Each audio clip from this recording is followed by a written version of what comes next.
સુરતમાં ગણેશ પંડાલ પાસે થયેલા પથ્થરમારાની ઘટના બાદ હવે સુરત ક્રાઇમ બ્રાન્ચ અને એસઓજીની ટીમ દ્વારા એસઆરપી અને સ્થાનિક પોલીસ સાથે સઘન ચેકિંગ હાથ ધરાયું હતું. તો રાયોટિંગના ગુનામાં ઝડપાયેલા આરોપીઓને કોર્ટમાં રજૂ કરાયા હતા.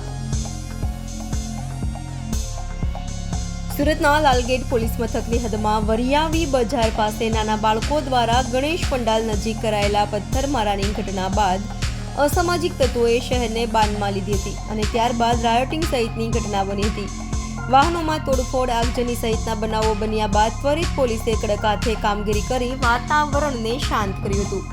ત્યારે ફરી આવી ઘટના ન બને તે માટે સુરત ક્રાઇમ બ્રાન્ચ, એસઓજી અને એસઆરપીની ટીમે સ્થાનિક પોલીસ સાથે સઘન ચેકિંગ કર્યું હતું. હાલ પોલીસ દ્વારા અસામાજિક તત્વો પર ચાંપતી નજર રાખવા ડ્રોન કેમેરાની મદદ લેવાઈ રહી છે.